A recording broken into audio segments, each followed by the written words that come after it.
You're not where you want to be. You feel like you're supposed to be somewhere else. You said it. Well, say you could snap your fingers and be wherever you wanted to be. I bet you'd still feel this way, not in the right place. The point is, you can't get so hung up on where you'd rather be that you forget how to make the most of where you are. Sometimes a man who's not at peace is a man who was born to not fit in, but he's trying to shoehorn himself into a box or into a hole that he was never meant to fit in. And that might be you. Take a break from worrying about what you can't control. Live a little. If you're using half your concentration to look normal, then you're only half paying attention to whatever else you're doing. You want society to accept you, but you can't even accept yourself. Society said, you need to be here. Society said, this is what a successful man looks like. Society said, this is what a responsible man looks like. But there were men who said, I don't fit into that. I'm gonna go try something new. I'm gonna go see things that I haven't seen.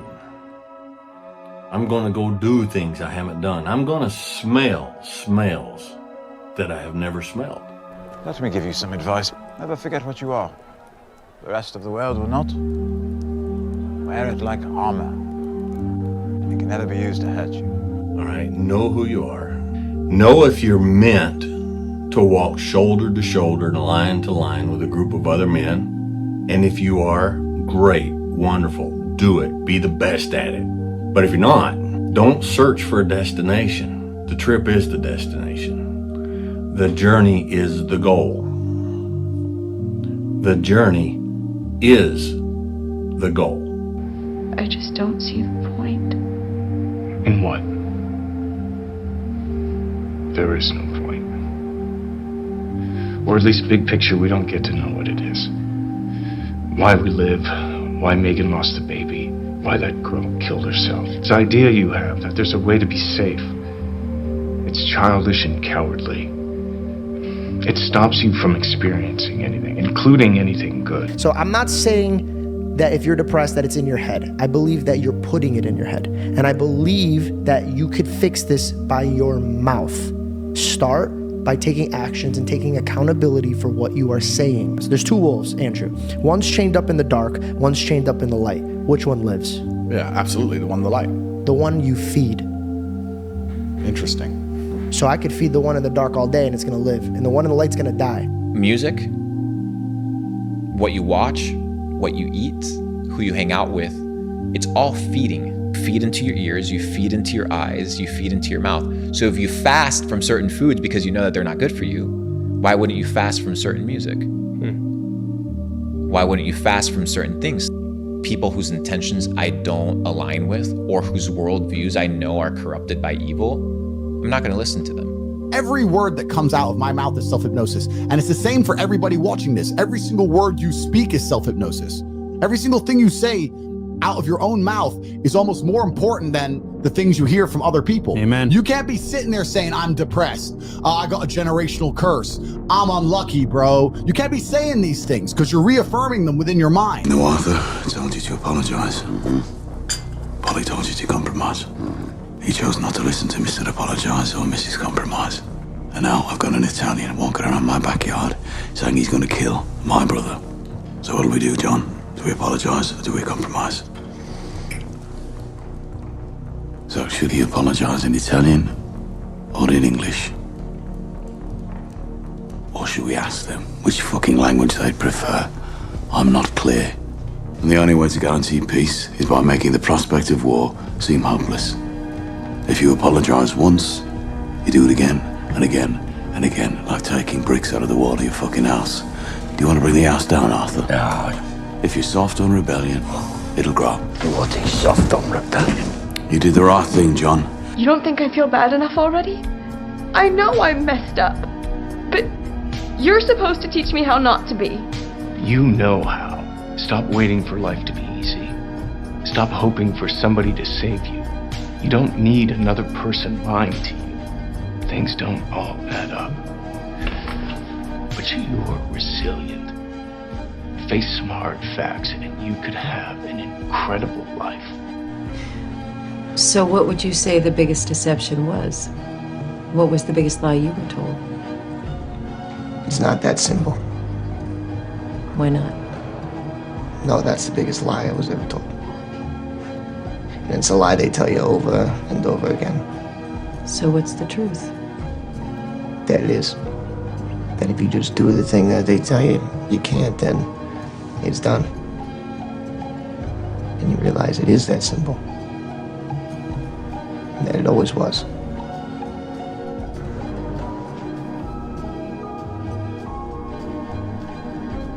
Looks like you could use some help yourself. No thanks. How old are you? In real time? 28. I'm 105. Good for you. The day comes when you've had enough. Your mind can be spent even if your body's not. We want to die. We need to. That's your problem? You've been alive too long. 700,000 young men have lost their lives in a pointless war, which everyone's going to forget once it's over, that nothing even changes. And you're alive and you're watching this and you're not motivated to make anything of yourself. Isn't it kind of amazing, like how hubristic and how stupid humanity can be? And I don't just think of it as a statistic. I think of 700,000 individual faces, 700,000 parents, 700,000 children, 700,000 girlfriends, 700,000 graves. I think of how many people that actually is. And I thank God I'm not in that group. And it makes me feel more motivated to live life than ever before. For a few to be immortal, many must die. What the hell's that supposed to mean? You really don't know, do you? Everyone can't live forever. Where would we put them? Why do you think there are time zones? Why do you think taxes and prices go up the same day in the ghetto? The cost of living keeps rising to make sure people keep dying. How else could there be men with 1 million years while most live day to day? But the truth is, there's more than enough. No one has to die before their time. If you had as much time as I have on that clock, what would you do with it? I'd stop watching it. I can tell you one thing. If I had all that time, sure as hell wouldn't waste it. Like, I'm 54 years old right now. Like that. It just fucking flew by. Life is shorter than you think. Life moves pretty fast. You don't stop and look around once in a while, you could miss it. You think when you're young that you have all this time. You have no time. There's no time. You're 25 and you're thinking, wow, I've got 10 years to figure it all out. I've got all these vistas of time. I'm young, I'm healthy, etc. You don't have nearly as much time as you think you do. Everyone's like, oh, later in life, I want to do this. Later in life, I want to do that. Later in life is turning around, looking in the mirror right now. That's the later in life. It goes very fast. Really? So you need a sense of urgency and energy. Take advantage of today. Tomorrow might not exist. Tomorrow, yes, if it comes, great. If tomorrow comes, it's a gift. What we have is a blessing of today. Make today happen. No matter how much emotion and feeling you may have or how much hurt you may have, life has to go on. Life doesn't stop for anybody. So if you don't process that and understand that, you're stuck in whatever time period you got hurt forever. Make speed work to your favor because you're young, but you're not forever young. You don't procrastinate anymore because procrastination is the assassination of all destination. You do not procrastinate. When it comes to talking about your goals, talking about your ambition, talking about your dreams, talking about anything, overthinking is the enemy of executing. We're in hell right now, gentlemen. Believe me. And we can stay here, get the shit kicked out of us, or we can fight our way back into the light. We can climb out of hell, 1 inch at a time. And it's like, did I accomplish anything today? No, but I didn't wreck anything today. And sometimes that's a victory. Sometimes the biggest victory is, I didn't make a mess today. It was a good day. Wisdom is predominantly not something that you do. There's much more of the wisdom writings that are telling you things not to do than there are telling you need to do this to be wise. But more of it is, if you're wise, you won't do this. And so, like what we're talking here, a lot of victories is just, I didn't do that today. Everyone sucks. Like, so many people are mediocre. Like, half of the United States is in debt. They don't even have they're negative net worth. Just saying different than that, the bar isn't high. 35% of every paycheck goes towards paying one thing, whatever it is. Banks, lenders for debt. 35%.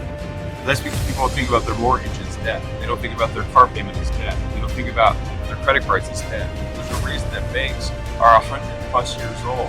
You keep buying their money from them at a bad price and at a compounding price that goes up every single year.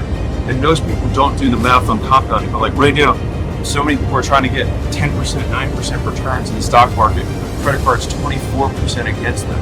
And so the easiest thing you can do right at the beginning is pay off the things that are guaranteed 24% negative returns. They're guaranteed. It's amazing. They're guaranteed returns against you being wealthy. Compound interest is the 8th wonder of the world, according to Charlie Munger. And you want to face off head to head against the 8th wonder of the world, against your goals. Bad idea. When you have that thought, don't trust the thought. I need to do this or I need to do that. What if we start asking ourselves why? Why do I need to do that? What is the purpose? Not why for me, but why do I need to do that to make myself the man I need to be for those around me? Patience. Patience is a skill we must master.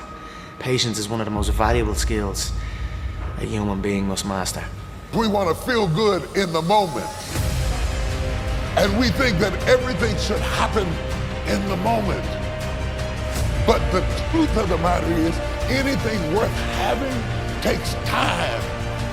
And once you start giving yourself more and more hope and start realizing, okay, the mind starts to be, okay, what are you doing? We're supposed to be going right and you're going left. You start then controlling your mind. Start finding more in yourself, and then it goes from 40% to a lot further than that. But that's the start of it though. Get to the spot where your mind is saying stop. Wherever that is, you gotta get there first, and then that's when that shit starts to work for you. It sounds small, but it's a tiny domino that you can control. Anything that's worth having takes commitment. Anything that's worth having takes suffering. There are no shortcuts to it. It requires suffering.